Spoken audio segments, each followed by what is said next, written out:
Sultana's Dreams. As the title indicates, it talks about dreams of Sultana. Now, what is dream? According to psychoanalysts, dreams are something that people yearn for, people long for, something that one desires. And here, uh, Sultana is dreaming. Dreaming of what? She is not dreaming for her personal benefits, but rather she is dreaming for the entire women folk. She is dreaming for the liberation of womanhood, in the sense that this was written in 1905 by Ruqayya Shekhawat. Uh, and in 1905, we know that mostly women are confined within domestic sphere. Here, Ruqayya is actually dreaming for the liberation of women. How and how she puts this idea across is what Sultana's Dreams is about. My seminar For my seminar, I've taken Sultana's Dream, Ruqayya Shekhawat Hussein's short story Sultana's Dreams, and I've titled my paper as Shattering the Glass Walls, a critique of Ruqayya Shekhawat Sultana's Dreams. Um, Now, first we'll talk about who is Ruqayya Shekhawat Hussein. Ruqayya Shekhawat Hussein is a courageous feminist writer and activist, and she has lived only a very brief period, less than 50 years, but she had tried her best to educate the women around her. She had put in all her means in order to help women go to schools, help women gain education. She was born in a very orthodox Muslim family. When her two brothers were educated, she was not provided education, but she was provided education to read Urdu so that she could read Quran. Other than that, she was denied education in schools or universities. But seeing her interest in learning, her brother helped her pick English and Bengali. Later, she was married to Said Shekhawat Hussain, and he was a very progressive man. He was a district magistrate in Bihar. He helped Rokeya publish her writings as well as do her activism in the society or help her. She was working for the girls of the society, and he allowed her to work for her dream. And some of her essays are Thirst, Secluded Women, Moti Chor, etc. And Ruqayya actually calls for the removal of the parda of ignorance. She always tells women that do not decorate yourself with ornaments, but decorate yourself with the light of knowledge. So this is what Ruqayya trying to do. This is the idea that she is trying to put across in her story, Sultana's Dream. Now, to talk about the summary of this story, it's like our narrator, who is named as Sultana. Sultana dozes off as she was sitting in a lawn chair, and she dozes off thinking about the condition of women in the society.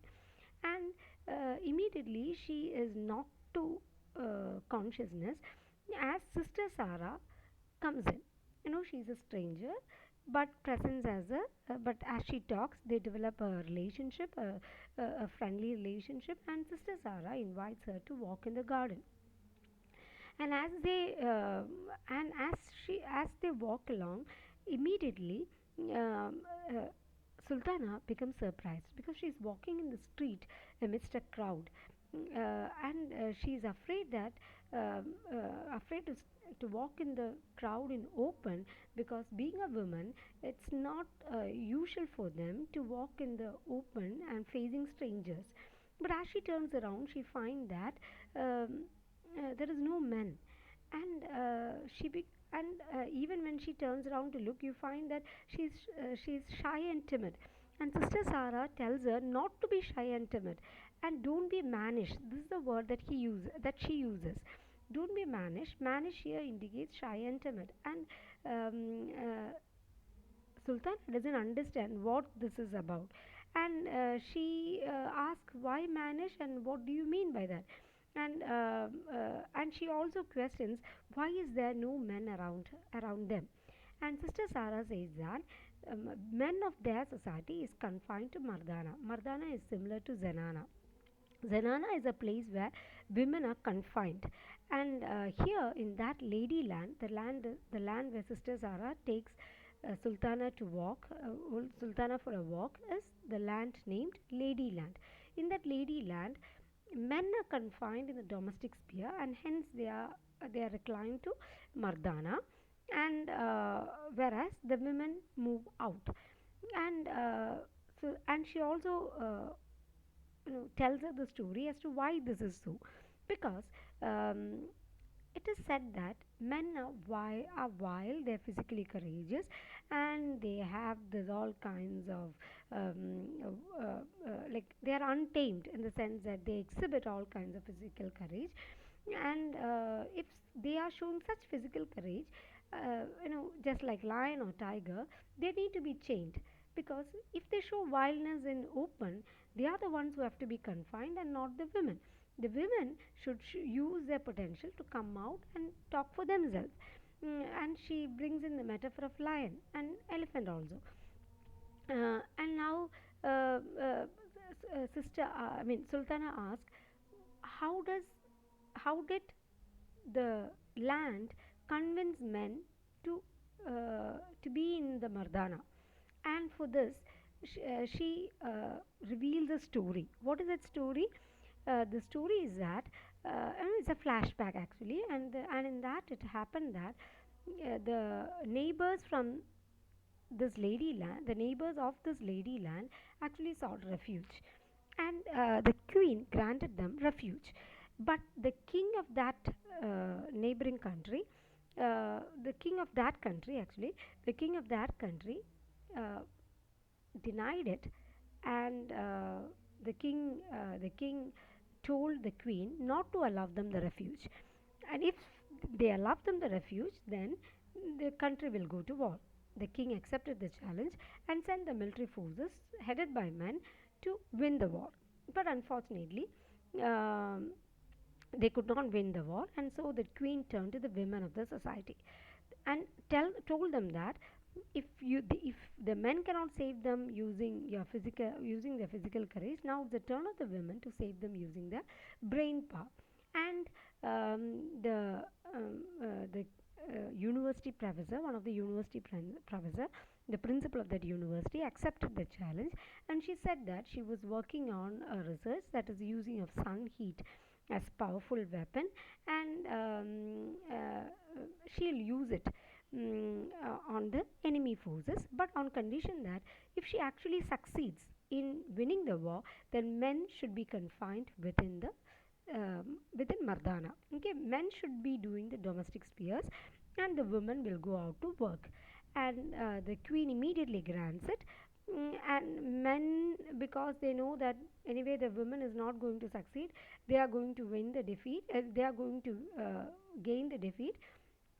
The men said that okay, if the women tries and win the war, they'll confine themselves in the kitchen. Okay, and the queen and her team succeeded in winning the war. With this, uh, the men confined to the Zanana or other Mardana, they are within the domestic sphere, and this has become a habit, and they are happy with that because they needn't have to worry much about the land, and everything is taken care of by the women. You find that it is not simply a loose expression of women simply taking over, but Sultana, you find that is giving all kinds of examples to prove that they are doing a very good job. Why? Because they are using their research, their intellectual, their potentials to invent things. Scientific discoveries are being told here. You find that manual labor could be are done through electrical means, water through water balloon, transportation relied on cars powered by hydrogen balls. So all these kind of scientific discoveries are being brought in, making the land good. And Sister Zara takes Sultana to meet the queen, and the queen tells her that she trades with other countries only on condition that women should not be confined in zananas. And here the queen does not value treasures or jewels or other such things, but she values knowledge above all. And Sister Sarah also takes Sultana to famous universities, and as they walk in, immediately Sultana jolts out of the dream and realizes that she is still sitting on the lawn chair, and that is simply a dream. Now, this is how the story comes to an end. Now, when you look at the analysis part, you'll find that here the story is actually revoking all the gender constraints.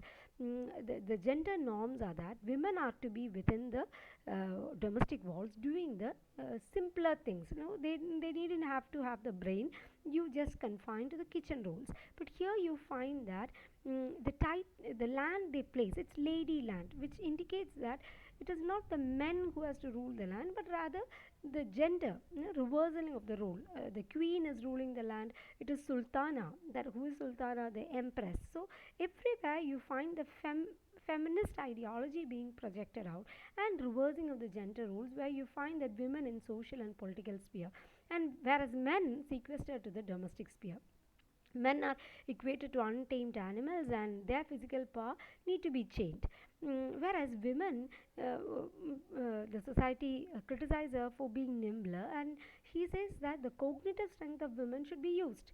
Okay, and education here is kept as a means of liberation. And you find that in Ladyland, the queen stops early marriage, establishes universities, and allows the women to engage in scientific research, because it is only in science that you find that progressive policies can happen. She encourages logical thinking. And here you find that Rokeya is not just focusing on superficial equality, but rather she is focusing on justice. She also places a very critical vision of patriarchy. You find that she is calling to remove the parda of ignorance, and she says that the physical strength is not heroic but rather irrational and instinctive. Bigger brain needs to be challenged with more strategic, nimbler cerebral exercises.